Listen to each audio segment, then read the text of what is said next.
The December 13, 2022 regular meeting of the Everett Public Schools Board of Directors is hereby called to order.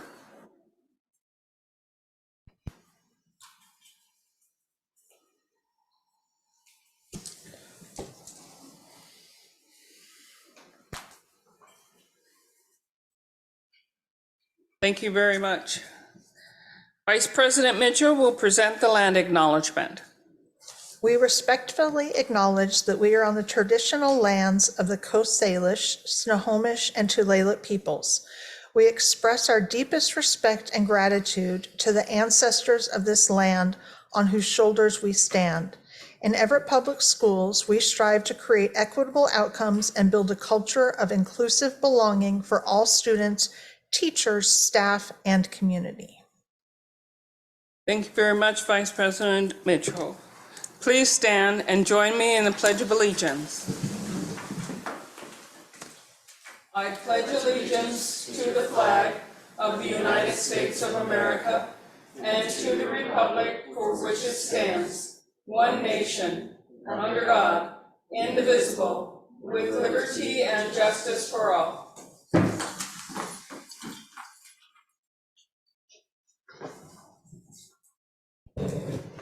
Will the secretary please call today's roll? President Lassane. Present. Vice President Mitchell. Present. Director Nichols. Present. Director Mason. Present. Director Herman. Present.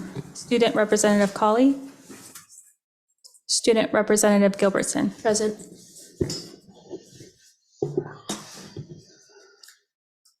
I'd like to ask, do we have any persons on Zoom for this evening tonight?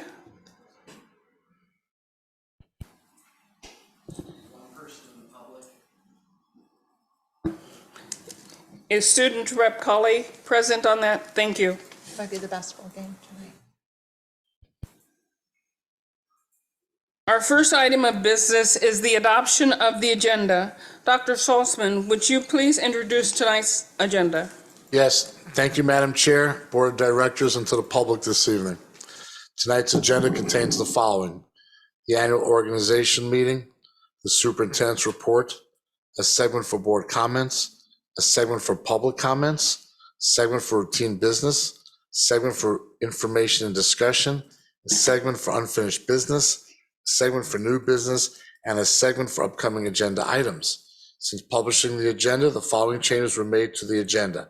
Item 5.01, the adoption of the agenda. The timing sheet was updated. Item 8.01, the superintendent's report, the presentation was added. Item 11.02, approval of the personnel report. Updates were made to the report. Item 13.01, fourth quarter financial update. The presentation was added. Item 15.01, approval of the school calendar was moved from the consent agenda to new business, and a presentation was added. Thank you.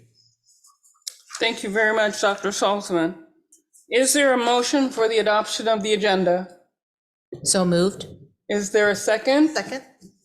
It's been moved by Director Mason and seconded by Director Mitchell to adopt the agenda. Is there any discussion? Hearing none, we will now proceed to the vote. All those in favor, please respond by saying aye. Aye. Those opposed, say no. The motion carries. The agenda is adopted.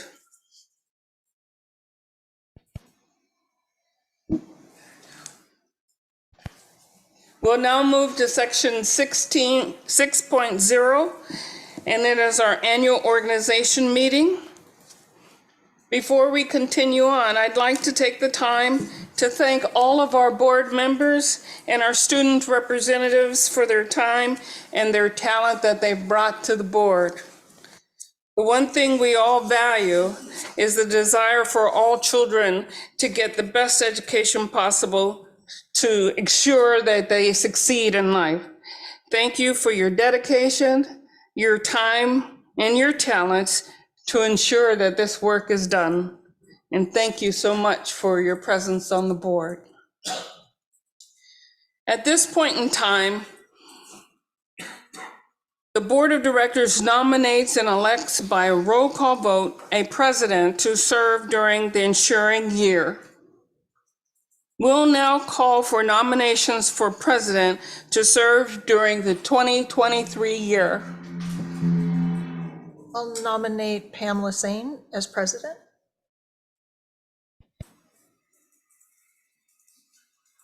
Is there a second? I'll second that. Are there any other nominations? This is your chance. Okay.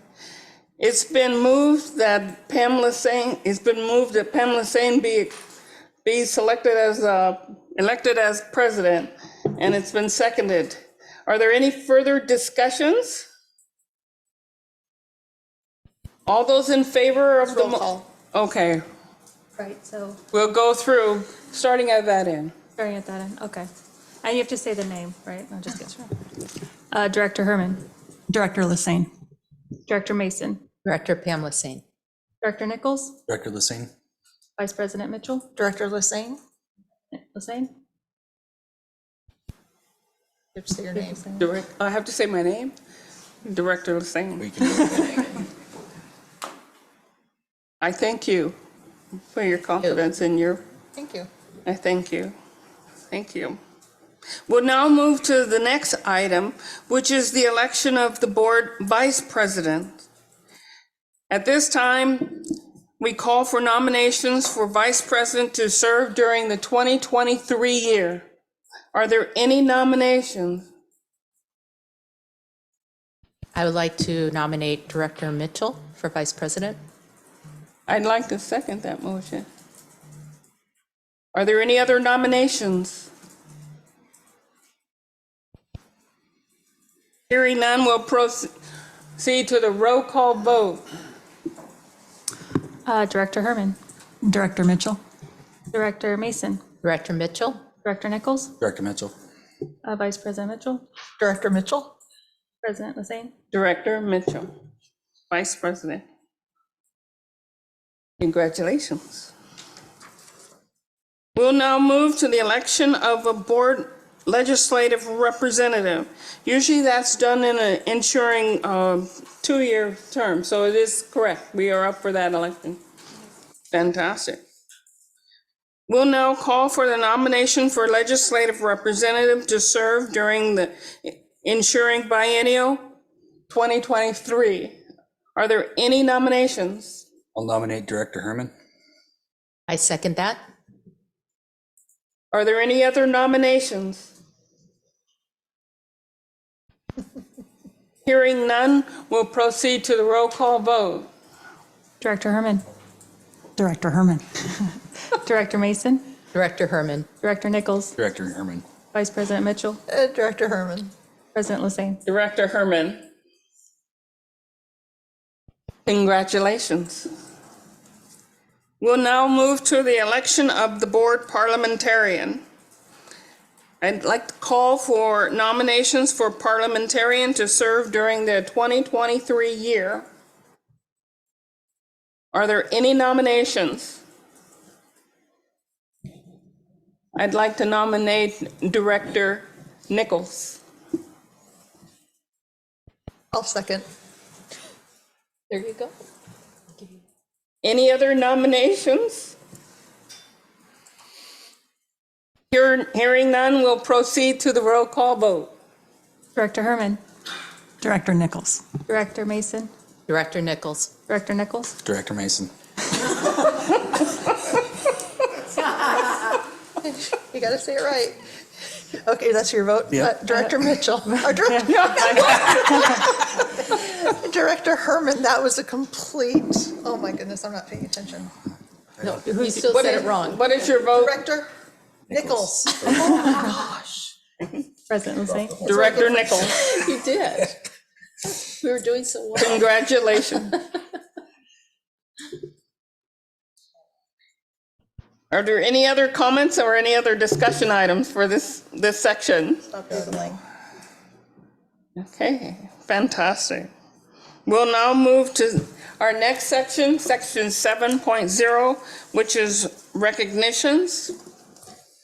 We have no recognition scheduled to come before this meeting. Moving to the next section, which is 8.0, it is the superintendent's report.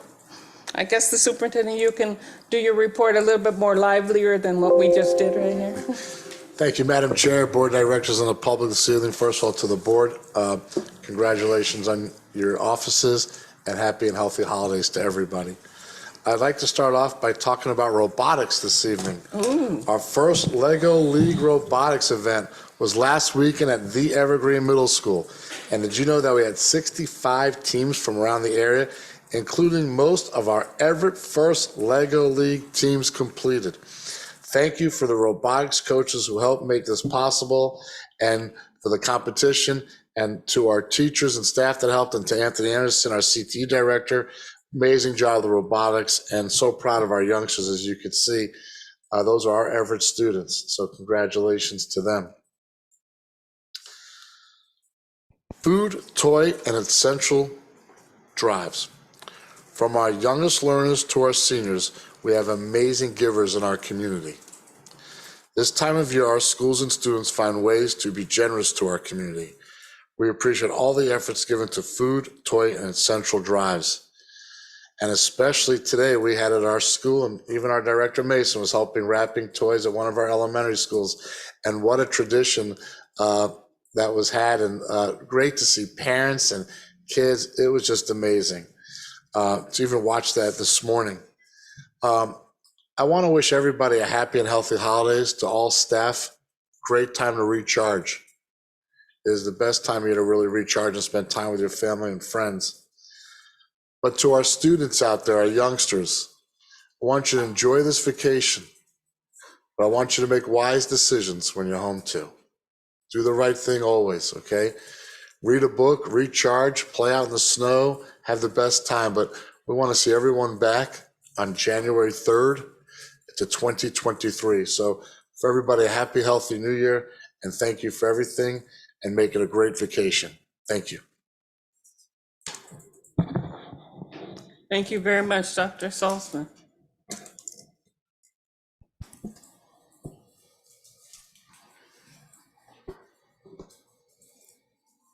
We'll now move to section 9.0, which is board comments.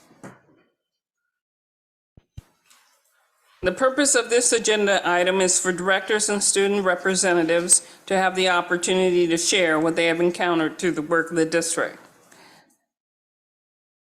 At this time, let's start with student representative Alice Gilbertson. She's always smiling, so she's having fun. So I'd like to talk about 3 things today. And the first one being, I was really happy to be that our school had this opportunity where we had medical professionals, a couple come into our school, and there was a kind of an assembly for students who wanted to go. And they talked about their jobs, and I think it was a great opportunity for people who want to go into the medical field to kind of get an understanding of some of these jobs. So I was glad to have gone to that. I was also in the school, after school, getting help when we had our lockdown at Everett High, which was a scary situation to be in for sure, since our principal, Miss Shepard, was very shooken up over this.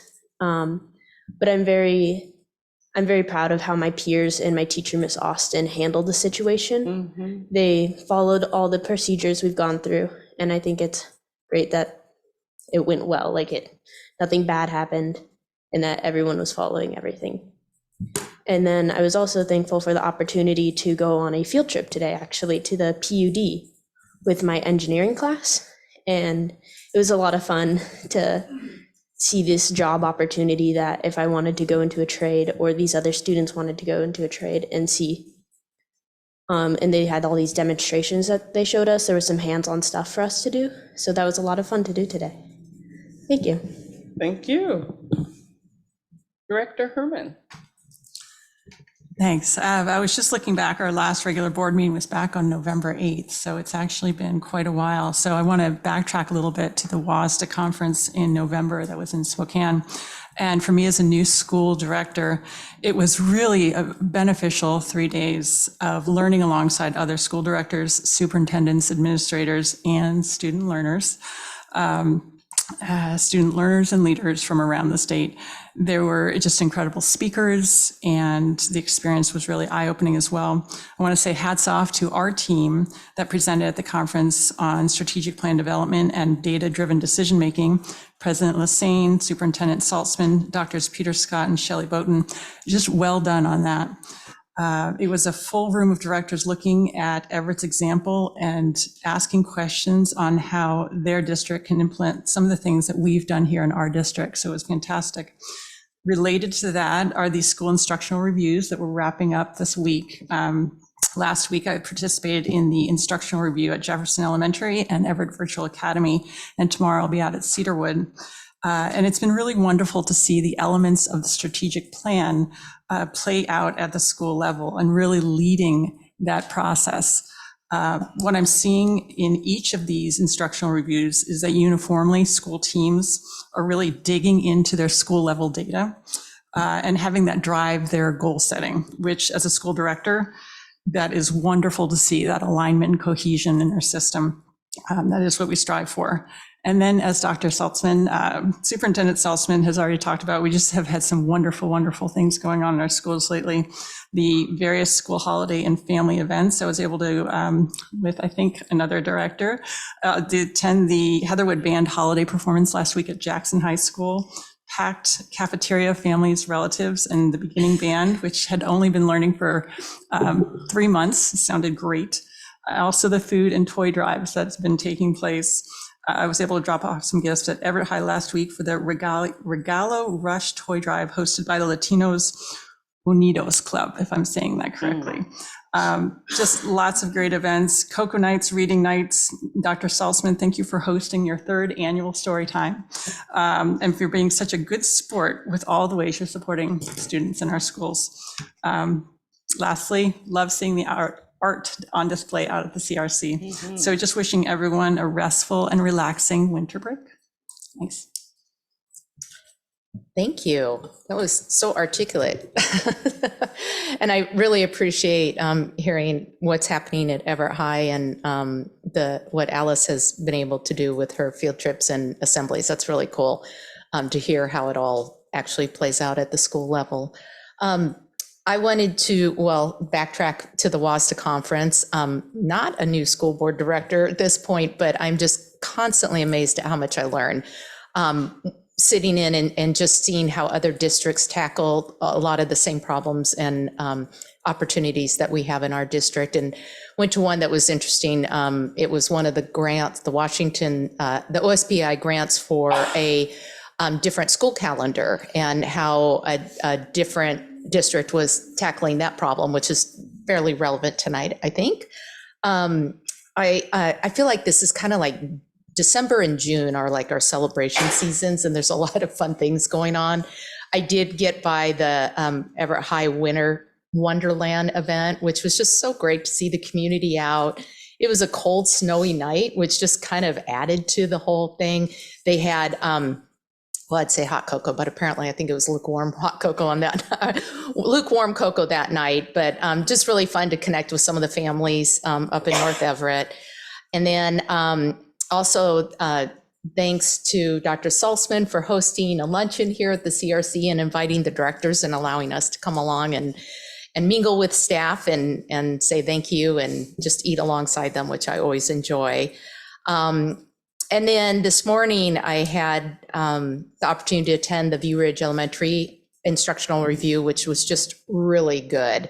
It is fun to see and interesting to see how different schools approach some of the same topics and issues and how they align to the strategic plan slightly differently depending on what their school needs are. So I always appreciate getting that spectrum of opinions. And then shortly, well, right afterwards, I did get to wrap gifts for the View Ridge Holiday Store. And I used to do that as a PTA parent when my kids were there just a few years ago. And I tell you, they are just so cute and so excited. And it made my whole day. But Dr. Sauceman, I thought of you because I was asking the students what grade they were in and what their favorite part about their day was and their grade. And I had a student say, I ready. And I looked at him, I said, that's your favorite part of your day? He said, yes, I ready. And I said, math and reading? He said, yes.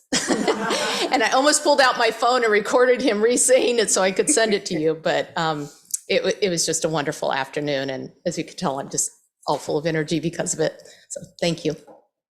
Thank you. Just briefly, biggest things were got to participate in Regalia Rush as well. That was a really amazing opportunity to help families celebrate Christmas. And, the little that we as a family were able to do for somebody else not only made us feel good, but we hope that their Christmas is richer because of it. And I was there to drop off the morning right before the lockdown at Everett High. And I really want to take the time to recognize the teachers and staff that were on site that day that reacted to that and had to deal with it, because it is a challenging security campus. And I know we have a lot of work to do. And I know Dr. Woods is also working very closely with them and is so I want to thank everybody here for their and the Everett Police Department for that response. And then tomorrow I get to accompany Senator Robinson at one of our elementary schools, going to take a tour. So I'm looking forward to that. And that's all I got. Thank you. Okay, so Director Mitchell. thank you. I'm going to sort of echo Director Herman about the Heatherwood bands at Cascade. You mentioned those kids that are this year 3 years, but the band instructor did explain to us too how difficult it was for the 7th and 8th graders to learn under COVID with all of the masks and the coverings. And we got to see the jazz band, beginning band, and she showed us just really the skill of these middle schoolers, which was just beautiful. And then I have seen, you mentioned the food drives that are going on around. I have seen too many very cold young ladies from Cascade at Central Market in the evenings gathering food. And it's very cold. So the other evening when we were there, they're actually standing right inside the doors, which I was very proud that they actually moved inside the doors. I was not at the WASDA conference because I was very proudly cheering on my daughter's school at the 158th playing of the Lafayette Lehigh rivalry game, where Lafayette did play their heart out and won, which was lovely. But then my husband and I last week, and then tonight after this meeting, are attending Cascade basketball games when we can.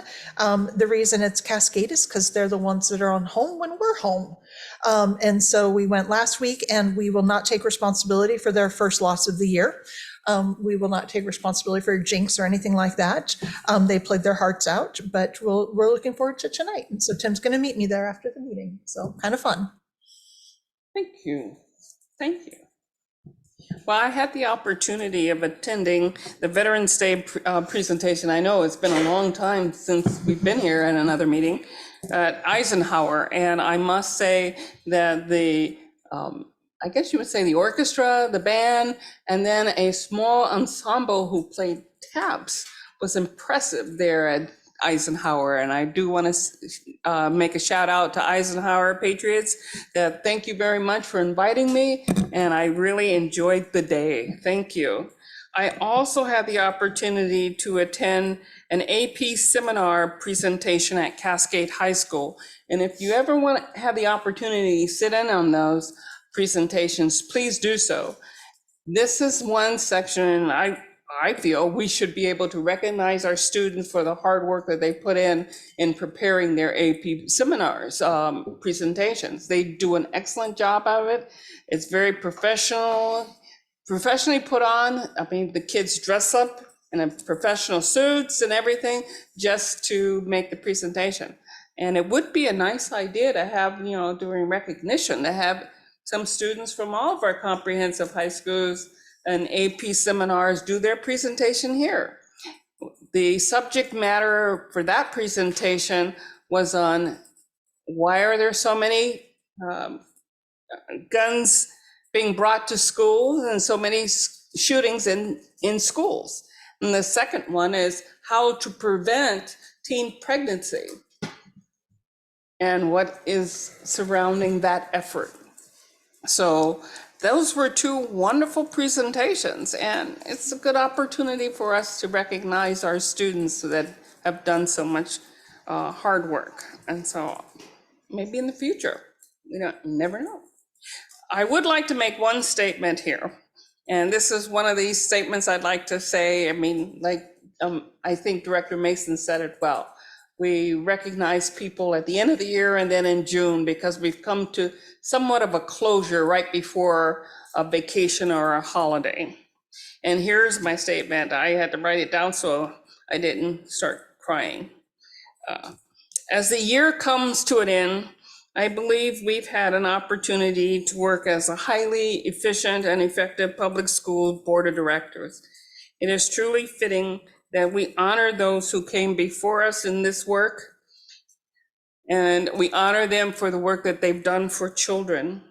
But it is also fitting that we thank and congratulate the superb administrators, the staff members, the principals, the teachers, the librarians, the paraeducators, the custodians, the nurses, the bus drivers, the cafeteria workers, the electricians, the plumbers. You see where I'm getting at? All of those, and our superintendent for their hard work and their dedication in support of student learning. I thank you all for what you have done and will do for the children of Everett Public Schools. We know that in the future there will always be challenges, but we will succeed in whatever that future holds for us. I wish for everyone a bright, relaxing, and cheerful holiday season. Now is the time to go out, enjoy your family, enjoy your friends, and enjoy the chocolate. So thank you. We'll now move to section 10.0, which is public comments. We have no public. Fantastic. Well, good. So moving on to item 11.0, which is our consent agenda. Dr. Salzman, would you like to provide an introduction to the consent agenda? Yes, thank you, Madam Chair, Board of Directors, and to the public this evening. The board's consent agenda includes repetitive business items such as meeting minutes, personnel actions, expense vouchers, surplus lists, gifts and grants, and recurring contracts. Sometimes it includes items that occur less frequently but are of a routine business nature. These items are usually reviewed by the board in the Friday report, 1 or more weeks before the board meeting. This gives directors time to ask staff questions or consider a discussion about the policy implications of those items. The board votes on the consent agenda in a single motion. By its definition, a consent agenda is not debatable. In the case of this consent agenda, the superintendent's office did not receive any questions. The consent agenda is presented as published for board approval. Thank you. Thank you. Thank you, Dr. Salzman. A motion to adopt the consent agenda is now in order. Is there a second? Second. It's been moved by Director Nichols and seconded by Director Herman to approve the consent agenda. Does any director wish to remove an item from the consent agenda, placing it in new business to be heard? Hearing no requests, we'll now proceed to the vote. All those in favor, please respond by saying aye. Aye. Aye. Those opposed say no. The motion carries. Moving on to section 12.0, which is strategic progress monitoring. There are no strategic progress monitoring reports scheduled for this meeting. We'll now proceed to the next item, which is 13.0, which is information and discussion. The first item up is the fourth quarter financial update, and I see Ms. Andy Tess is at the podium. Hi. Thank you. How are you? You'll have to give me a minute.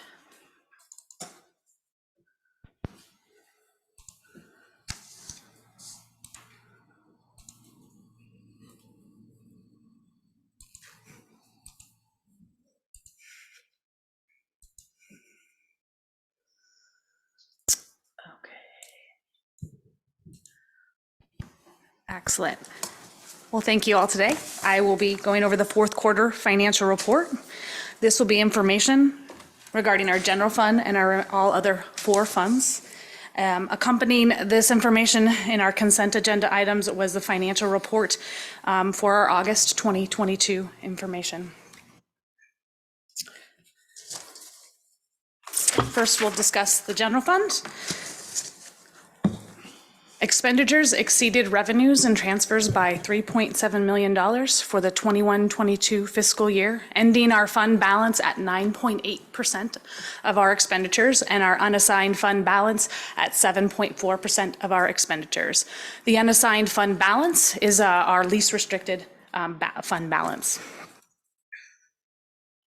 The state requires us to report our state and federal fund balance as well as our local and levy fund balance, and both of those fund balance were declining for the 21-22 fiscal year, and that total decrease is the 3.7 million I referenced earlier. Our revenues are driven by enrollment, and our annual average enrollment for the 21-22 fiscal year was 19,719 FTE. This was 215 lower than our budgeted enrollment. Enrollment in decline is primarily due to the impacts of COVID.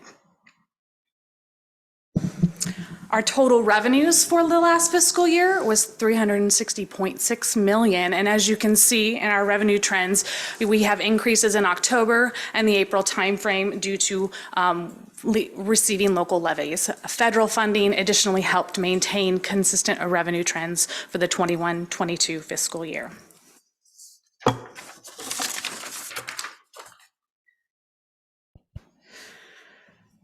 Our revenues were higher compared to the July projections, primarily due to increase in our federal grant revenues, as well as an increase in our state, our special education revenues, which have direct expenditure offsets. Our local revenues declined slightly due to our July projections, primarily due to estimated timing of when we received our fall, receiving our August and our fall fall local taxes. Our total expenditures for the last fiscal year was $364.2 million. This was below or within our board authorized appropriations. Our increased costs, our overall costs have increasing year over year related to inflation and increase in staffing costs. ESSER grants were reimbursed on an ongoing COVID and recovery costs. Expenditures were higher prior to our July projections due to an increase in summer school, our utility cost, and timing of service contract payments. Our August ending fund balance was $35.5 million. As previously stated, the ending fund balance for the 21-22 fiscal year is 9.8%. The 22-23 fiscal year fund balance is expected to decrease further, and reduction in spending is needed to maintain the fund balance based on our policy of 5% for the 23-24 fiscal year, so next fiscal year. Fund balance is broken out into our restricted and committed amounts, our unassigned amount. Our restricted, committed, and assigned amounts increased primarily due to an increase in inventory and prepaid items, as well as an increase in a food service carrier due to an increase in state and federal grants and an increase in our summer school funding rate. Our unassigned balance does fluctuate year over year, and for last year it decreased primarily due to the fact that our expenditures exceeded revenues. Fund balance is as I said earlier, fund balance is expected to decline. We have fiscal restraints related to a levy cliff and regionalization. As you can see here, this is a look back of our fund balance over a period of time. And we've been going up from the fiscal year 2016, due to our funding, due to an increase in expenditures over revenues. Our fund balance did decline in 2022. However, both our unassigned and our unassigned total fund balance were above our board policy of 5% and 2% respectively.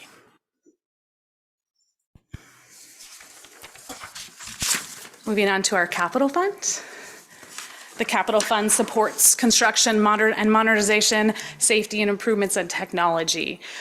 We've had decreasing 2016 bond proceeds. However, those were offset by, those revenues were offset by local levy revenues and state assistant revenues. The major projects for the capital fund for the last fiscal year included the Memorial Stadium turf upgrades, partial replacement of Cedarwood Elementary roof, one-to-one devices for Jackson High School and Cascade High School, as well as flat panels.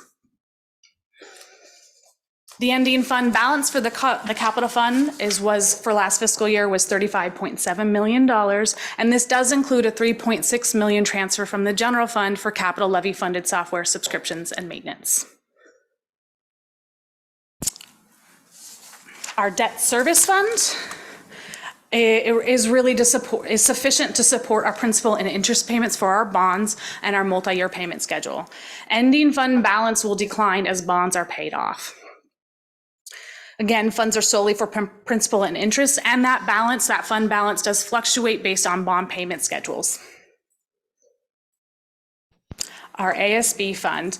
The total, this fund balance has begun to normalize as in-person activities have increased, and fund balance is kind of aligned with that. August ending fund balance was $1.2 million, and the fund supported student activities and athletics at the middle and high school levels. The balance decreased in the fourth quarter due to increased in-person activities, and again, our trends are beginning to normalize as ASB activities have increased from the prior year. Our transportation vehicle fund supports solely the purchase of our school buses. The ending fund balance was $200,000, and we purchased 2 buses last year to replace aging vehicles. State depreciation revenue was $183,000, and under the contracted busing model, all of the state transportation funding is posted in the general fund. Thank you. Any questions? Director, this is an opportunity for you to ask questions or make any comments. Who would like? Director Nichols. Thank you, Andy. It wasn't as bad as you thought it was going to be, right? It's always nerve-wracking. And you have to do 2 in one day. This is a good warm-up then. Do you happen to know how much summer school this past year actually cost us? And if not, could you, in the Friday report, let us know what summer school cost us compared to previous years? I have a number in my head, but I want to be accurate in that Sure. number. So let me get that information for you and provide it to you. Yeah, that was my main thing is, with the next presentation, I want to see is summer school something that's actually costing us a lot of money or not? So thank you. That was all I had. I just want to say great job on your first presentation of 2. Thank you. Are there any other questions? Yes, Director Mason. I also want to say thank you for the presentation, and maybe as a follow-up to Director Nichols' request to help understand, I know a lot of summer school was funded, I think, with ESSER money, and so that would be helpful to know also that portion of it, of what the district paid out of, I think it's levy funds that covers a lot of summer school versus ESSER. And then I had a question, the grants from the Department of Ecology for the charging stations on the capital fund, and then also for the purchase of the 3 electric buses. Does that drop into the general fund, or because we own those buses, will that go into the vehicle fund? And second part, is that coming in this year's budget? Yes, so it is in the current year's budget, so the 22-23 fiscal Okay. year budget, and that will go in our transportation vehicle fund Because we they're are ours. purchasing Okay. those buses. Yes. Thank you. That I could answer. Director Herman, do you have any questions? No questions on this one, thank you. Are there any other questions? Student rep, do you have any questions? Not today, no. Okay, thank you. Great job on your first presentation, Ms. Tess. Thank you so much. Okay. The next presentation is a fiscal outlook for 2022-2026.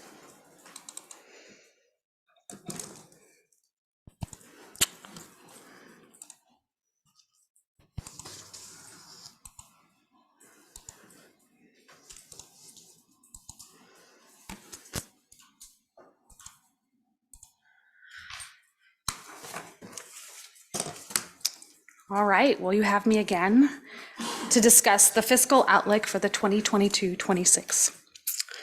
We will be going over our 2022-23 ending fund balance, an updated outlook, and an ESSER update as well.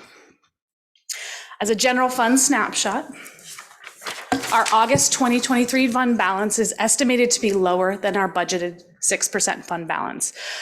The preliminary first quarter fund balance follows recent trends. However, our fund balance is going to cover our current district commitments, meaning our expenditures will be exceeding our revenues. Fund balance, this last year was the final year for the offset of the regionalization phase down. So the regionalization phase down. So this fiscal year, we will have stable regionalization. Our budgeted fund balance was 35.5 for the 22-23 fiscal year. So this fiscal year, we budgeted a deficit of 11.8 million, meaning our expenditures were exceeding our revenues of 11.8 million. Based on estimated actuals, we project an additional 3.6 million deficit with an ending fund balance for this fiscal year of $20.1 million, leading to a 5.26% fund balance. Our revenues are expected to be lower than our budgeted revenues. This is offset by our expenditures that are expected to be lower than our budgeted expenditures. The 2022-23 projected expenditures exceed projected revenues by $15.4 million. ESSER funding has helped mitigate some 22-23 reductions. We have also incurred savings due to staffing vacancies and aligning our class size at the elementary level due to around enrollment. Our target typically is a 6% fund balance so that we can maintain our 5% fund balance. Going forward, we will need to make reductions in order to maintain a 5% fund balance to target that 6% fund balance. As I said earlier, our expenditures are exceeding our revenues, and we will need significant reductions in the 23-24 fiscal year. Things that have impacted us include state funding shortfalls around the prototypical funding model and unfunded portion of our special education costs. In addition, our costs have increased overall, primarily due to inflation and COLA or our IPD increases related to salary costs. And there's uncertainties around what that will actually look like for the next fiscal year. The other impact we have, and is a bit of an unknown, is what the legislative impacts we will have for this fiscal year. We are in a longer session. It's a 105-day session, and we don't know what sort of funding impacts that will be, and it'll be at a later date for this fiscal year. So we are looking at a reduction process, and we have made some initial measures around that. Overall, we have a tighter review on our open positions and a hold on non-essential spending, and that's been communicated district-wide. We also we've done a close review on our current revenues, and then we have some next steps in the plan regarding the reduction process. And the big piece is initiating feedback and input from our community and our staff. We've held a principal advisory group, and we will be getting staff and family input, as well as holding the fiscal advisory council in January. And that will all accumulate to going to the board and getting feedback and input to the board in February. As an ESSER update, we are winding down on our federal funding regarding ESSER. As a whole, throughout the whole time we've received federal funding related to COVID, we've really tried to focus our supports on student supports. We've looked at enhanced learning to provide equitable access for students, social emotional learning, and as well as provided remote and hybrid access for the Everett Virtual Academy. For the remainder of the plan, we're looking at the shades of blue kind of show the student support, and that's the focus of the district, is to really provide student supports with those federal fundings. As you can see here, a big primary chunk of what we're doing is enhance learning opportunities and equitable access for students, as well as social emotional support. And we still have a virtual academy, so there will be supports for the remote hybrid and school-based supports. Any questions?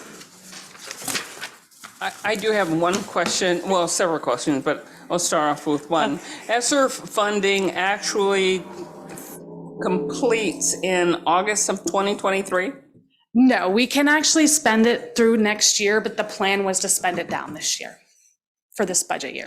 Okay. Yep.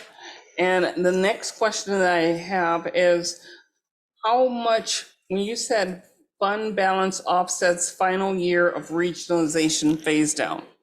Yes, so I don't know that dollar amount, so ultimately, I can get that information for you, Okay. how much that, it's basically a reduction in funding that we received, and I can get that dollar Right, for and you. at this point in time, regionalization does not play any more portions into our budget. Correct. So that's as of 2022 of this year or 2023? So 2023, going forward this year is the final, this year, for this current fiscal year, Right. regionalization will remain stable unless there's some changes in the funding model. Understood.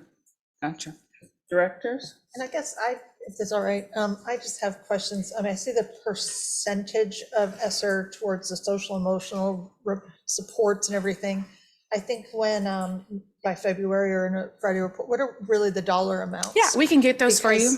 Because, again, just like the special ed or the summer school, that burden that we might have to take over because so much of what we do is becoming normal. And, you know, I appreciate the staff and the principals and everybody coming together, those feedback sessions. I think it really is essential because if we can think outside of the box and think about how we can do this differently. I mean, we did it during the recession of the teens, and that's where we are again. And we're very thankful for the ESSER funds, but because a lot of this has become now normal, what is that dollar amount that we might have to offset so that we don't, because now we see the children as whole people, which includes their mind. So thank you so much. No, we can get that information. Yeah, I think just when we meet in February or before. All right, so, Director Nichols? yes, so it looks like for this fiscal year, we've got a deficit of about 15.4 million. That's Correct. Okay, so how much are we, dollar-wise, how much do we need to cut this coming?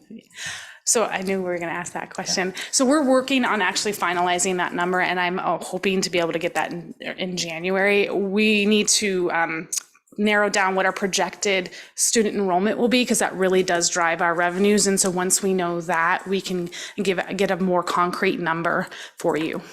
And then, so to follow up on that, when you do get that concrete number, is there a need, because I know we have the board policy for 5% of the fund balance operating costs. Is there a need to spend down past that 5% that would require action from the board to authorize that? Yeah, I think that would be a cabinet and board sort of recommendation if we wanted to go that route. I know we can approve below our board policy, but really we'd have to go to you to get that approval before we even went that direction. Is there any indication that we need to in order to facilitate maybe not cutting into programs or things like that? I think as we go through like the evaluation process and getting that feedback, we'll probably have more relevant data to provide you a recommendation on that. All right, and then the last question on slide 6. What does the favorable and unfavorable column refer to? So ultimately, when we did our budgeted revenues, that it's what versus what our projected revenues, if it's in I'd have to go back to look at if it's in a favorable position, that means it's a benefit to us. Okay. So and for the expenditures, it's in a favorable position because we're expecting our expenditures to be better than what we budgeted or lower than what we budgeted. On the revenue side, it's the offset of that, where our revenues, we had are budgeted higher than we're actually projecting what we expect them to be going forward. So it's a black versus red. Yes, scenario. yeah, Okay. yeah, All right. yeah. That was all my questions. Thank you. Director Mason. Thank you.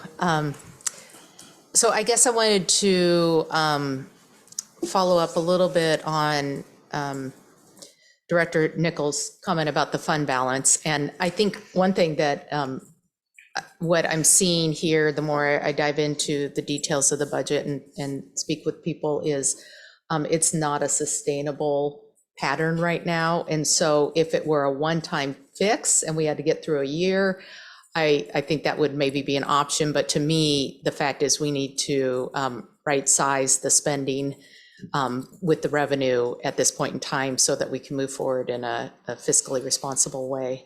I did have a question. I kind of touched on it in my email to you yesterday. What is driving the decrease in revenue? I mean, $18 million versus budgeted versus actual, was that mostly headcount, or what was the big chunk of that? So part of that is contingent revenue that we sort of put in there every year, and typically a good chunk of that has contingent expenditures to offset that. So you see that on both sides. And the other piece to that is that the budgeted revenues include safety net dollars, which is not currently included in our projected revenues, primarily because we won't know that until July, and we're still getting a sense of what's going to be applied for in our safety net, for our special education safety net grant. Can you provide any true dollar figures as to what deficits special education is part of that? Yeah, I think we're going to talk about that, or it has that in our legislative priorities. But last year, our unfunded portion was about approximately $9 million for special education. And I believe the budgeted amount for this fiscal year was 11.4 unfunded million. 11.4 million. Special ed? Yes, for special ed specifically. And I appreciate the unfunded. Yes, it's nuanced because, Yes. And that's before any safety net. That includes safety net in the budget piece of it. Thank you. Director Herman.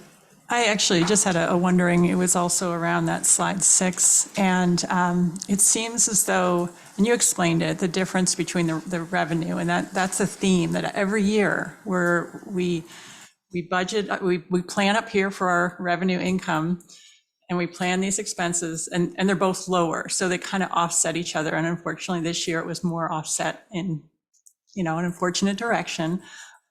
That 11 million is what we had planned to spend down anyway, and it went further. So you explained how the revenues don't come to fruition, but I am wondering, since this happens every year, are we being too optimistic? Is there a way to that we can tighten those, since it is a theme of ours in the budgeting process? And I'm not sure, it's a wondering of mine. I think maybe we'll talk about that more, maybe when we talk about in February. But. Yeah, and it's a good wondering. I think there was different rationale maybe 3 to 4 years ago when our fund balance kept creeping up higher than what we projected. And so we might have included things like vacancies that we expected more in our vacancies around that. And so as we shift to a declining fund balance more than, or stabilizing our revenues and expenditures, so they match, being a little more not conservative, but a little bit not including those in there, so we have some leeway going forward. And recognizing that when we were saving money, but unfortunately some of those expenditures that we're saving are unfilled positions. So, but just trying to get a better handle on the bigger picture there. Thanks so much. Great job today. Thank you. There's one other question that I would like to ask. As our enrollment has been decreasing, following COVID, can you explain how much reduction that has resulted in as far as money we receive from the state, as far as FTE? In regards to student FTE? So I know for Right. this, staffing, I know for the 22-23 fiscal year, based on our elementary, I believe it was 10 to 11 staff to keep our class size compliance as well as our bargaining compliance. So we're really close on that piece of it, partially because the virtual academy also moved. The enrollment was less than we were planning, and they moved back to the school. So we did really well in aligning our staff, our class size ratios at the elementary this year, where we were able to, based on enrollment, make sure our classes were at the right size and met the K3, and we expect to meet the K3 class size compliance as well. So I noticed in one of the slides, I can't recall which one it was, that you had said that following the return back from COVID, there was 215. So that was for the 2021-22 fiscal year, and that was related to what we budgeted to what we actually had come into play. So for this year, for the 22-23 fiscal year, I believe we were within nine student had 9, and the head count was within 9 or 10 for this year. So we were really right on in regards to our budget and our enrollment this year. So that's a really good thing. Okay, thank you. Are there any other questions? Yes, Student Representative Gilbertson. I'm just not sure what ESSER means. Would you mind explaining that? ESSER is the majority of the federal funding received related to the impact of COVID.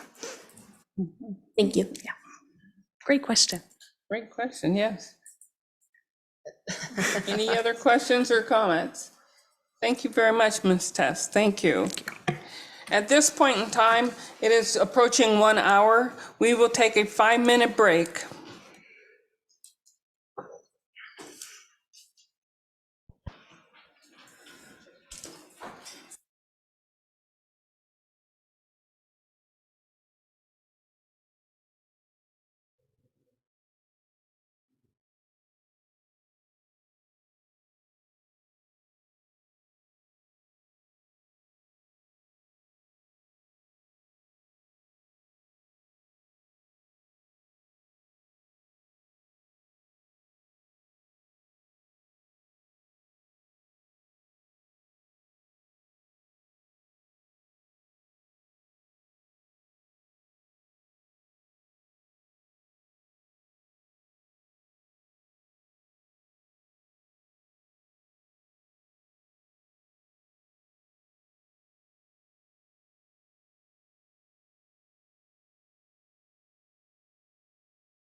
Thank you. We will now move on to section 14.0, which is unfinished business, and that will be approval of the legislative priorities. Dr. Scott. Thank you, President Lesane and Board of Directors and Dr. Saltzman. Really appreciate the opportunity. If you recall, on November 8th, my colleague Mike Gunn was here and facilitated a first look at the proposed 2023 legislative priorities document. So just for a sake of brief review, as you know, this document, it was designed to describe the highest priorities for advocacy and be aligned and complement other major educational leadership advocacy groups and their platforms like WASDA, WASA, OSPI, and also provide a lens on the issues that need most legislative support. So since Mike's report, we've had a really fruitful exchange of how to refine each of these impacts in language and in detail, and board members have had the chance to review the document and make recommended edits. So tonight's an opportunity for the board to continue that discussion and ultimately approve its 2023 legislative priorities as amended on the screen here.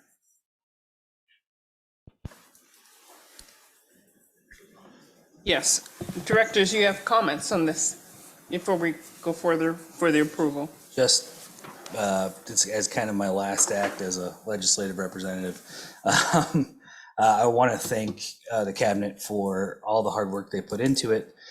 We did go back and forth several times about telling the story of the district, and I think this document does a good job of simplifying the language and really showing what our needs are, and it provides us really easy talking points to run with.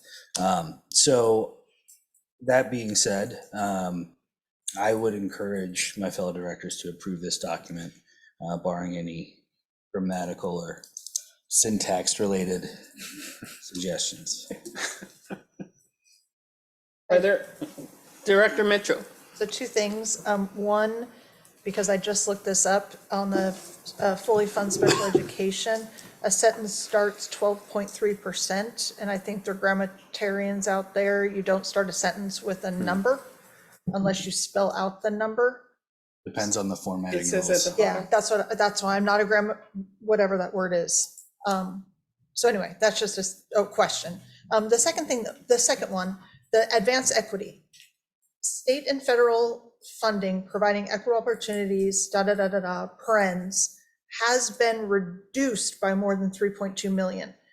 Have they actually taken away money from us or funding for those things?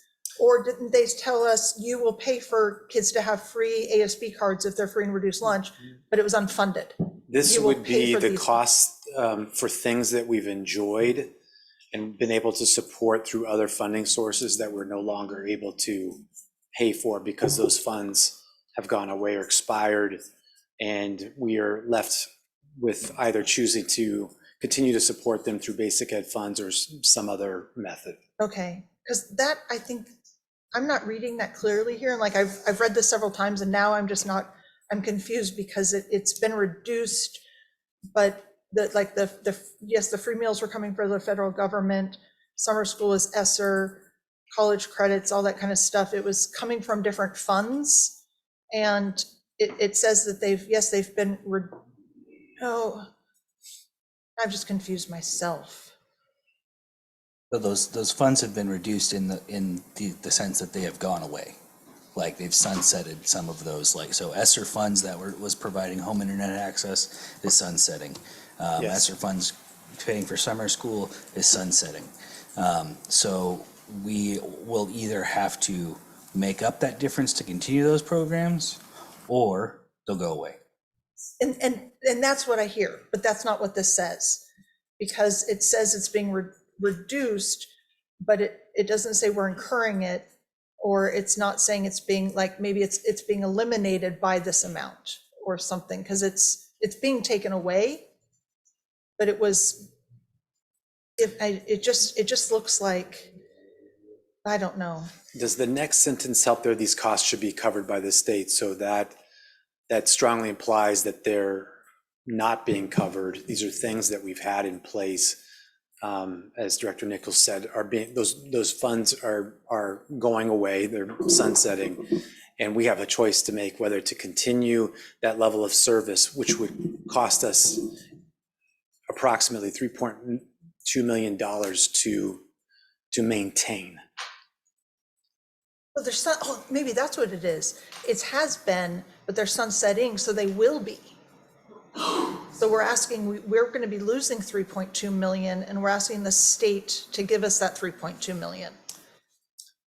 We've got a past tense. It's a number that illustrates what the local burden would be if we were to continue the same level of service that you see there in a non-exhaustive list in the parentheses there. But that's right. So do you understand that? Can you accept it as it's written, or do you think the wording needs to be changed? I understand now how it's written. I think it could be more clear, but again, I've read this a gazillion times and I just saw this weirdly. So not a gazillion times, but a few times. And by consensus, could you accept that the way in which it's written says really that it will be reduced by? Because the funds are no longer going to be there. But it doesn't say will be, it says has been. So Or has been, yeah. So Because the funds are going away, we no longer have ESSER funds. So some of those funds have actually gone away, as I understand it, please correct me if I'm wrong, is because we had 3 different sets of ESSER, right? Yeah. And so some of those sets are all spent up. Yeah, the meals are gone. Other programs that the federal or state government were providing for have gone away. So in a very real sense, the funding has been reduced. Okay. And it will continue to be reduced as these funds go away. But in the very real sense, over this last year, we've lost $3.2 million in funding for these programs.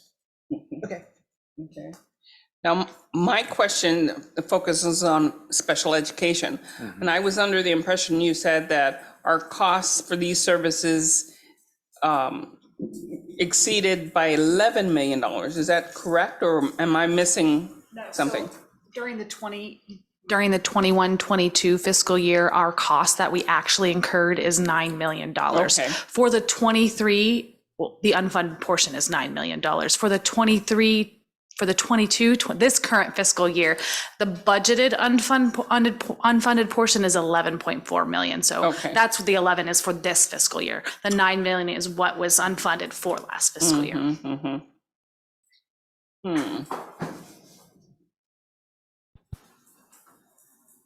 And that makes sense, because like that's fact. Yeah. Versus unknown. Unknown, yeah, because it's only budgeted for. So we can't, instead of going and saying, we have this unfunded mandate, we're saying, you cost us $9 million. So I just want to address what Director Mitchell was talking about on the 3.2.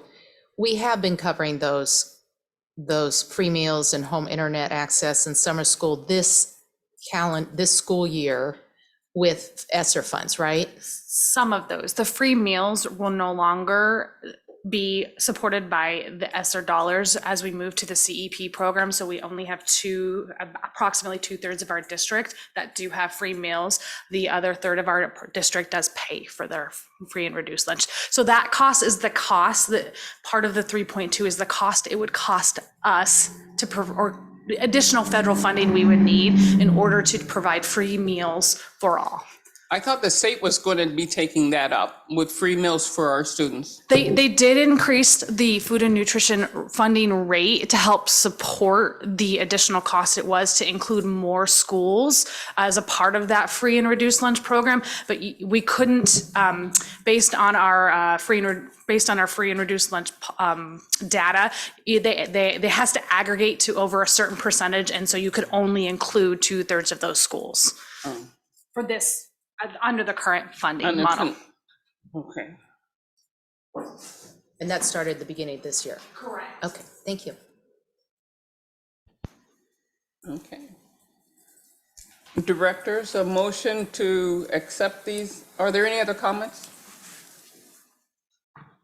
A motion to approve these as our 2023 legislative priorities is in order.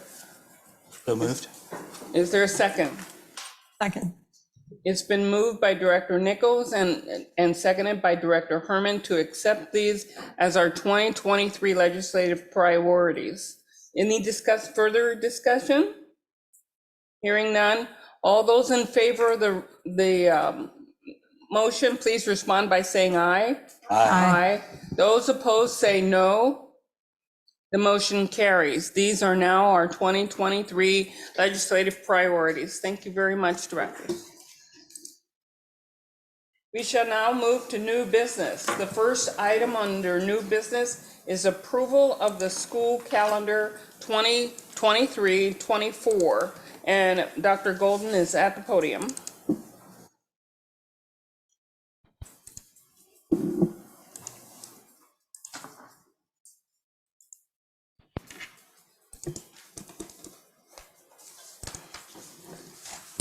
All right, thank you very much. Director Slane, Board of Directors, Dr. Salzman, thank you for the opportunity to share the input and feedback and the details regarding the proposed 23-24 school calendar. On the screen, you can see we did seek calendar input on the left side from parents, from labor associations, meet and confer groups. We requested input from all of our groups. Here are the groups that responded with some input. We did have 2,897 parents respond to our survey. And of those parents that respond, the preference was to get out of school earlier in June. They also requested we coordinate calendars with other districts, as well as that 52.9%, which is 1,533, would like some change in the calendar. 54.8%, or 1,588, prefer to keep Thanksgiving break as is. 57%, or 1,651, prefer to keep midwinter break as is. Say that number again. 1,651. Some other comments parents made were requests for shorter summer breaks or year-round school, more school days, more frequent breaks, as well as longer school days, getting rid of teacher work days and LIF, as well as longer time for kids to eat. What we heard from our Teachers Association was to start the school year earlier, to coordinate calendars with other districts, and to end the school year prior to Juneteenth, which included inclement weather makeup days. Our paraeducators, 2/3 of them, and there are 535 paraeducators, 2/3 were willing to start before Labor Day if it meant that we were out before Juneteenth, and 2/3 prefer to extend midwinter break over Thanksgiving break. Our office professionals, there's 165 of our office professionals. They prefer to start the week prior to Labor Day and requested no school for one full week in February. Our Nurses Association, there are 28 nurses in our district. In the association, 95% or 27 would like to keep winter break as is. 52% or 15 of them would like to start school earlier. 62% or 17 would like to keep Thanksgiving as is. And 67% or 19 would like the school year to end earlier.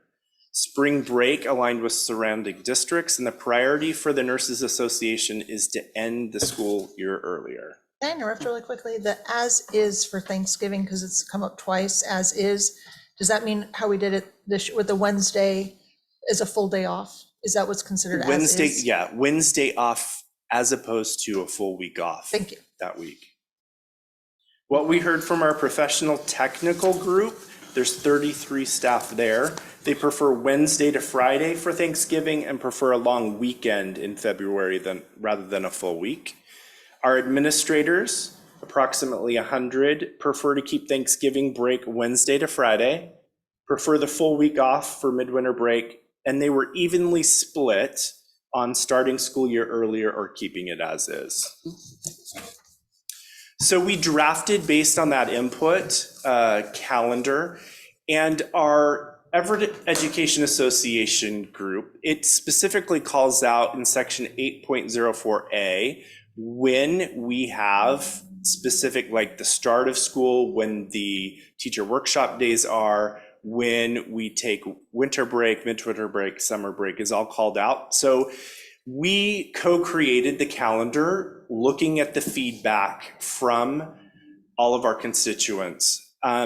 And then we presented it to these groups as they are most impacted of our associations in what our student calendar is. Everett Education Association worked collaboratively with leadership, association leadership in Mukilteo and Snohomish to find greater alignment. And that included starting earlier, it included midwinter break, and it also included when spring break was.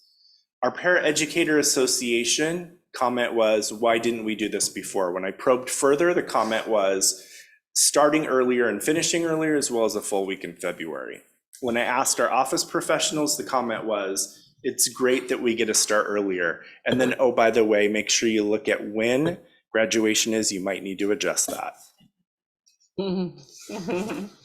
So here are the adjustments on the proposed calendar. School year beginning before Labor Day, a full week off for midwinter break, spring break the second full week of April, aligning with Mukilteo and Snohomish, and the school year ending earlier prior to Juneteenth. Any questions? I'll start it off with some questions. My biggest concern is midwinter break, where parents having to look for, during that part of the year, look for childcare for their kids. That becomes a very strong burden on parents. I recall, and maybe I'm mixing districts up, but I recall at one point in time we had it much longer than it is currently, and it was moved to where we are right now because of several concerns. I think the EEA as well as parents were involved with the movement of where it is currently today. And my concern is the burden that it places on parents for childcare. That's an awfully long time for parents to have to look for childcare. Whereas if it's just the weekend and a couple of days, it's not as difficult. I do like the fact that, and I've heard from some parents, they like the fact for Thanksgiving starting on Wednesday, because usually it gives them an extra day to get to grandma's house, and that makes a lot of sense. And I think that went over very well with parents. The big concern I have is the midwinter break. Directors? I would concur with that. I think in a district where we have a significant number of our families that have both parents that work and maybe can't afford to go somewhere sunny in December, or heck, even skiing's got really expensive these days.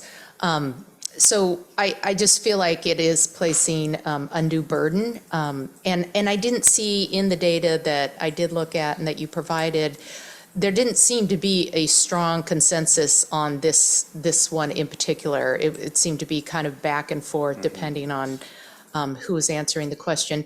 There seemed to be more consensus around the Thanksgiving break and especially that Wednesday in particular. People have really enjoyed having that full day, like Director Lassane said. But I would concur with Director Lassane on this, that I think it's unduly burdening our family. Would we be able to find a middle ground? Because I know there's like a couple benefits and the obvious cons, as it were, that have already been stated. The other few benefits that I've heard talk about is breaking up infection cycles, giving teachers a break to kind of recharge and get back into the swing of things. Is there a middle ground we could find where instead of a full week, maybe we do a long weekend like the 16th through the 21st, or something like that, or 17th through the 21st, just a couple more days, like that way we can try to make everybody happy, but you know, obviously we're never going to make everybody happy. One comment I'll just add to that, which wasn't necessarily part of our discussion, but because I track attendance every day, I can tell you that when we have that week in Thanksgiving, although it's only Monday and Tuesday, and any short week like the week in February, we have a high number of unfilled positions. And when we take a full week off, we have higher attendance rates for our staff. It makes a difference. And we have some caps on numbers of days, right? Like only a certain number, 50 teachers can take a personal day, but we still have high absence rate. On the teacher side is what you're talking about. All staff, but teachers especially, yes. Okay, not students, but you're talking about. It's students are higher than normal, but yeah, I mean, I would be interested to see if there would be some middle ground that we could agree on. And then the moving the spring breaks, that puts us in line with surrounding districts. yes. So the conversation, although I don't know if they've approved them yet, the conversation was to align with neighboring districts. Yeah, on a few different aspects of the calendar. Spring break was one of them. And I know there was a lot of feedback that we'd received about the early start date and people being upset about the weather in August and yada, yada, yada. But I mean, if we've looked back at the last 2 years, it's just been nothing but heat and smoke in August. So it's not like our kids are outside playing, you know, so. For the years of COVID where they all had to be indoors. Right. So it's, you know, to me, 4 days earlier, okay, fine. You know, that doesn't bother me. I like the fact that we're starting a little bit earlier, ending a little bit earlier as well. And I guess having been a working parent that did have before and after school care, you and I sort of talked about if those school-based programs, the Boys and Girls Club and the Y, that if there is the week that, or even the long weekend that parents do, that do depend on those services, can afford to put their child there the whole week. Because yeah, that as a high schooler, growing up in California, I loved midwinter break that whole week because I had friends with cabins and I could rent skis at REI, and it wasn't much of an expense because I think a lift ticket at Tahoe was like $20 or $18 or whatever. Yeah, I don't even ski today. When I was at Penny Creek, being a host site of the YMCA, they provided childcare during any break, just like they did before and after school. Yeah. They do provide scholarships for families that need it.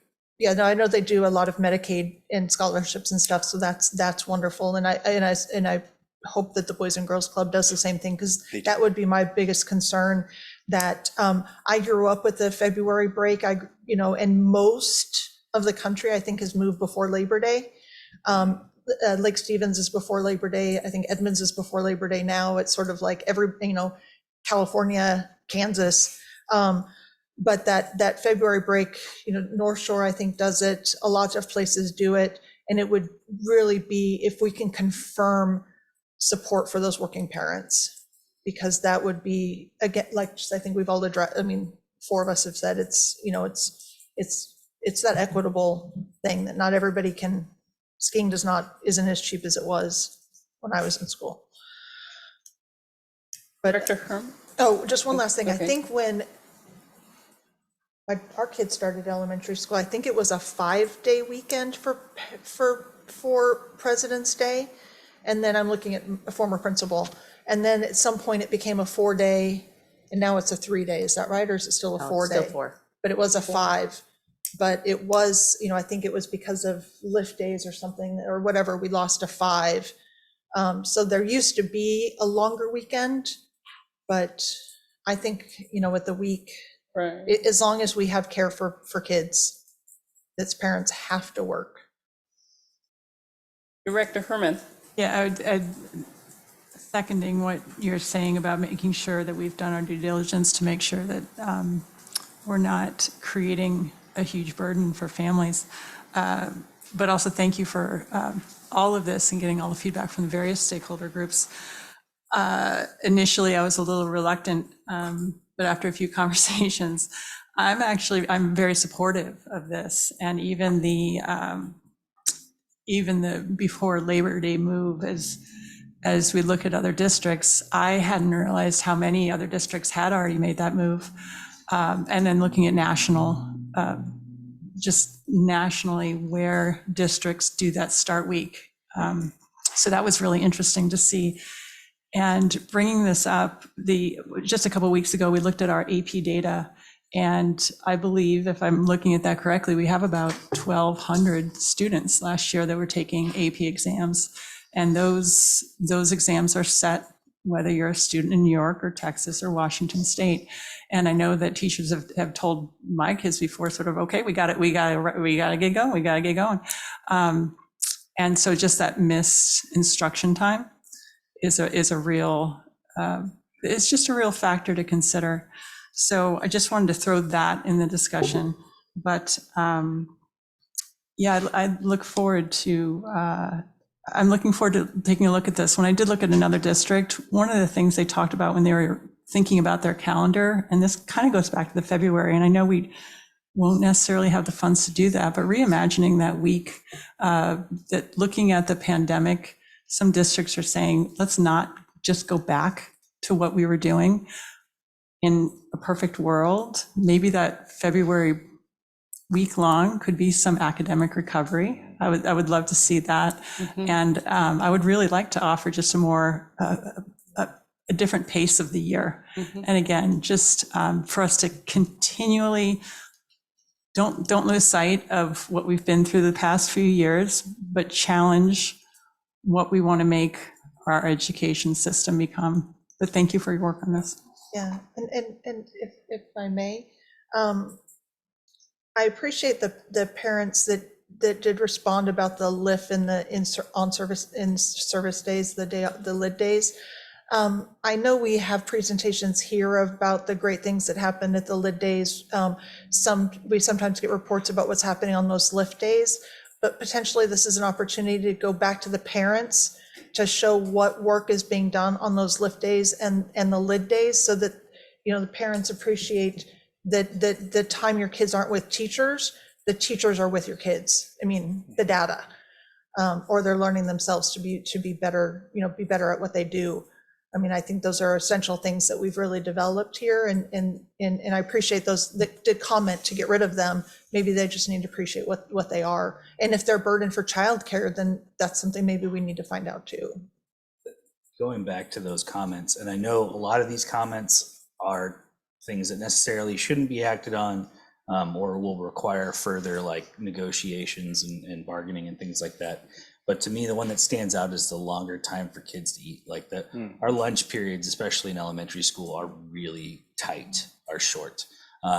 So is there any plan on addressing that with labor groups, with, you know, internally as a cabinet? You know, are we looking at that and making sure that we in labor management, we haven't had that discussion, but we meet monthly. Ongoing. So Yeah. Well, you know, I would say it is so an ongoing too. issue. I mean, I'm used to, Yes. when I was a kid, I think we had an hour. You went to go eat and then you went to go outside and play. Right. That was a completely different, you know, time. But, you know, we need our kids to eat, you know. Rest. Yeah. So I'm sensing, but I have a few more okay, questions or go right comments. ahead. I was curious, did, in starting before Labor Day, was there conversation around like a Wednesday start where they have 3 days and then 4 days and then 5 days, kind of the ease in versus Monday through Friday first thing? yes, there were conversations about both ends of the calendar, that piece in particular. Part of it became moving things around and looking at where the calendar fell. Take a day here, it has to go here. So it was a balance. This is where it landed partly because of where some of the other days were, but also laying out the calendar just like it currently is, if we rolled it over. Part of what started this conversation was we would end on the 20th of June. So it started the conversation about, Do we want a holiday and then the last day of school? Maybe we need to look at this completely different, which then led to getting input and feedback and where to fall. And that was another question I had. Was there any student voice or input into this at all? Just, especially high school students who have jobs, get summer jobs, take AP exams, things like that? We did not. We had parent input and then each of the associations, and then the draft calendar itself was reviewed by cabinet. That would be a nice thing to see if there's a possibility of getting student voice involved in this. I would like to point out that we do have a student here. Yeah. Even if our reps could be engaged in that discussion. Yeah, I have a friend who works over summer, and like that's very important to like a lot of people, is being able to make that money to either like support their family or to save up for college or something. So I know shortening the summer might affect some of that. I don't know if it's shortening this summer by very many days though, because if you This get year. this year, Yeah. but it's the kids aren't going in that extra week where they have to go on the 21st, 22nd, 20, like whatever those dates are. So they get that extra week in June, a full week in June, and then lose those few days in September. So maybe that is absolutely a completely valid statement. I do not want to disregard your statement. I was trying to balance it June to August versus July to September kind of thing. Okay, yeah, I understand. And just one last comment, because it was some feedback I got from a couple parents that, one of the things, goes back to change is hard. And, but it's also very ingrained in our district about when we start. People always say it's the day after Labor Day, and it's been that way for a very long time. And families have actually made plans around that. So I spoke to 2 parents today that said, my kids won't be there if it starts, because that is our family get together every year, because that's what they've always done. And so, sometimes it's hard to balance, to abruptly change something and not have all the considerations to think about. So. I mean, I'm curious if we're able to find a middle ground on the February dates, if we can move the August start date back to like the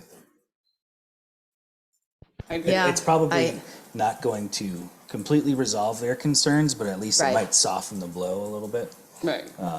as like a transition year, because Yeah. we're going pretty hard. It's change is very difficult, and you can't always please 100% of the people at all 100% of the time. But one of the big concerns that we have is, we have to do what's best for our students. And my concern is how we burden their parents and expenses. And I think that midwinter break in February, from what I've heard from several parents, would be a burden for them. And so that's a concern that I have. They are very happy about the Thanksgiving one, and I do understand for those people that make Labor Day their family vacation, it would be difficult. That would be a difficult thing for them. But we have to make sure the best call for all of our kids. Yeah. And So I would make a motion that we table this for now and come back to it in January, so that we can look at some more of these Iterations. issues. Yeah. Yeah, especially- more iterations. I think our biggest concern really is that February, because I'm thinking to the working parent that has their work schedule so that they're home by the time the kids get home, that's that added burden. Now they have to pay for childcare where they don't usually. And so it would really be, how financially, how is this the burden of that whole week to our parents? That would be my biggest concern. The start date for vacation, kids go to Disneyland whenever they want. It irritates principals and teachers all over the place. But really for me, that's an unusual longer break in February and the burden on parents. And I like the idea maybe of February, maybe one building is open for people that do want to work, for the kids that need something. Or maybe we do think outside of the box for those kids. Extra learning. So there is a motion on the floor, on the table.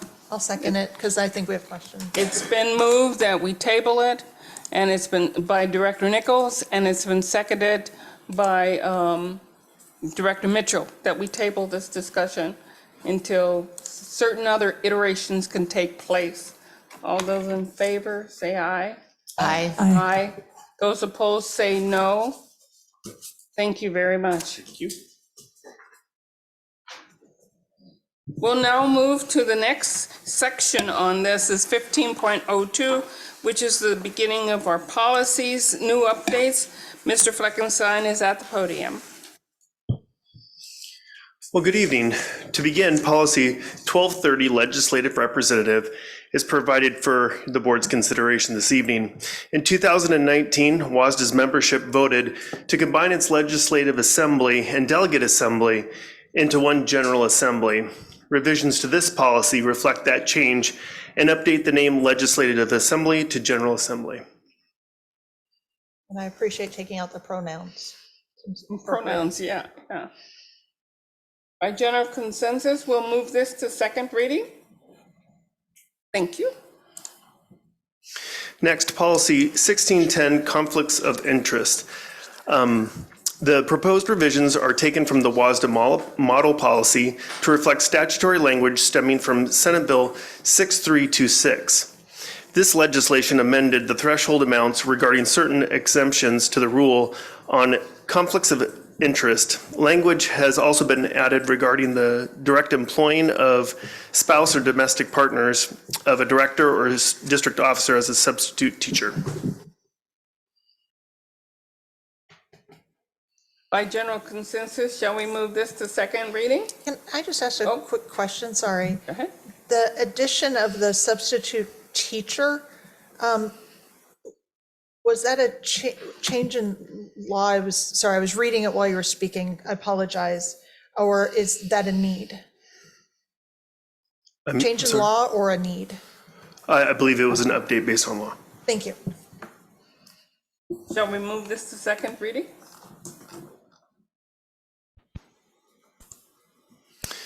Next, policy 3117, students in or released from an institutional education facility. This new policy was created by WASDA to comply with House Bill 1295.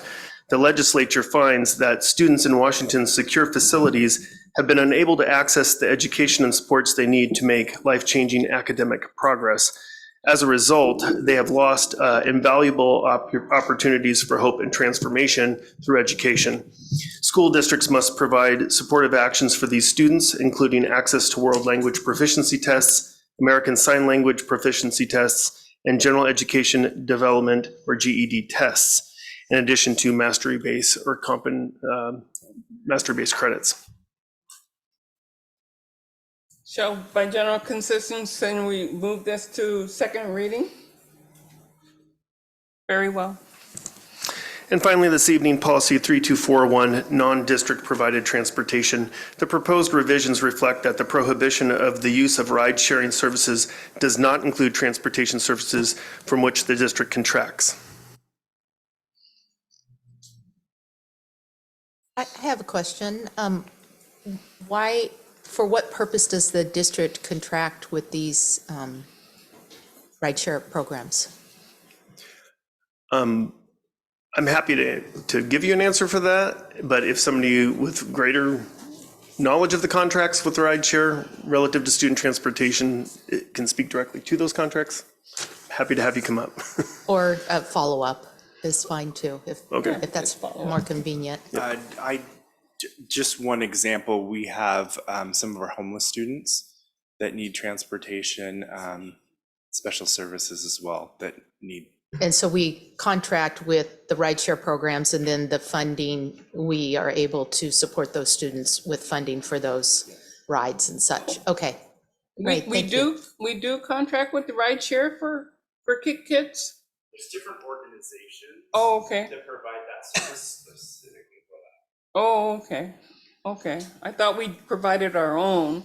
I didn't know. That's kind of where I was asking is. But we often have, we can't stop services.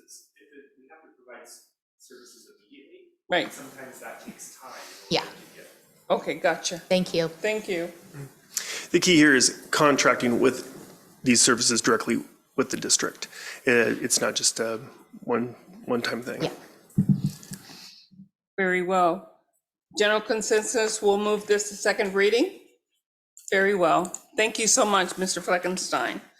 Now we shall move to section 16.0, which is upcoming agenda items. Dr. Salzman, will you lead us into that? Yes, thank you, Madam Chair, Board of Directors, and the public. At the January 10th, 2023 regular meeting, the board agenda will contain the following: Strategic Initiative Work Sessions Preview, Board Annual Regular Meeting Schedule for 2023-2024, first reading, Recognition for School Board Recognition Month, Instructional Review Summary, November Financial Report, several policies for second reading. Thank you. Thank you very much, Dr. Salzman. We'll now move to section 17.0, which is executive session. We will not be having an executive session this evening. That leads us to section 18.0. That is the adjournment. And happy holidays. Happy holidays to you all. As well. Happy holidays, everyone. Thank you. We are adjourned.